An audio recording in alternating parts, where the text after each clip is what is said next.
వదినా ఎలా ఉన్నారు? బాగున్నారా? బాగున్నాను వదినా, రండి కూర్చోండి. అన్నయ్య ఎలా ఉన్నారు? బాగున్నారు. ఆగండి పిలుస్తాను. ఏమండి ఏమండి మీ చెల్లెలు వచ్చింది, రండి.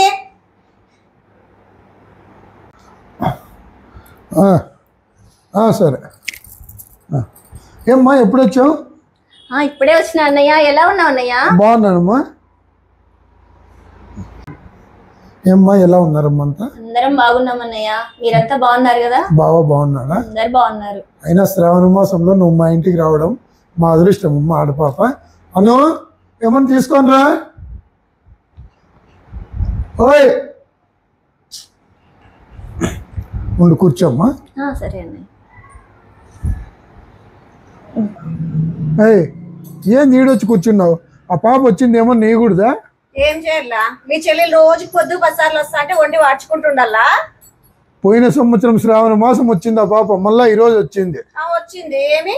ఈరోజు శుక్రవారము మన ఇంటికి ఆడపాప వస్తే లక్ష్మి వచ్చినట్ల. ఏమన్నా ఇచ్చి సంతోషపరుసు. ఏమి అలా సంతోషపరచడం మీ చెల్లెల్ని? నేను బంగారం ఏమని తెమ్మంటావా?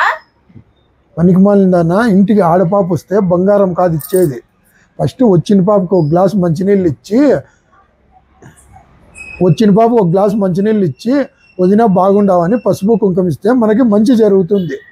వస్తానే పలకరించినారే మీ చెల్లెల్ని, ఇంకంతకన్నా ఏం చేయమంటావు?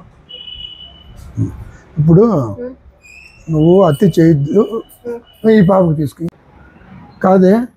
నీ పుట్టింట్లో కూడా నీకు ఇదే విధంగా జరిగితే నీకు ఎంత అవమానం అవుతుంది. నీకే ఒక అన్న ఉన్నాడు కదా, అదే విధంగా ఆ పాపకి నేను ఒక అన్న ఉన్నాను. మనసంగా చూసుకోవాలనే తెలియదా? పోయి మనసంగా చూసుకోబో, మనకి లక్ష్మి వచ్చినట్లే. పదా పదా రా వదినా. ఇదిగో వదినా, నీళ్ళు తాగు. నీకు నచ్చిన వంటలు ఏమన్నా ఉంటే చెప్పు వదినా, చేసి పెడతాను. అయ్యో ఏమొద్దు వదినా, నేను ఇంటికి వెళ్ళాలి, చూసి వెళ్దామని వచ్చాను. అయ్యో రాక పుట్టింటికి వచ్చి అలా వెళ్తావా? అలా ఏం కుదరదులే. అన్నయ్య నేనే ఫోన్ చేసి రమ్మంటాను. ఒక 2 రోజులు ఇక్కడే ఉండి పోండి.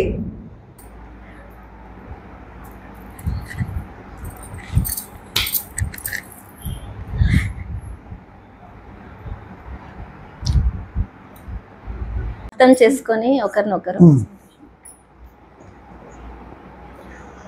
ఇలా ఉండాలి. వదిన మరదలంటే అర్థం చేసుకొని ఇలా సంతోషంగా ఉంటే ఏ ఇంటి ఆడబిడ్డ అయినా ఒక ఇంటికి కోడలే కాబట్టి ప్రతి ఇంట్లోనే ఇలా కలిసి ఉండాలని ఆ భగవంతుని కోరుకుంటాను. వదిన మరదలంటే ఇలా ఉండాలి, అక్క చెల్లెళ్ళ వలె తల్లి బిడ్డ వలె ఉండాలి. ఓకేనా?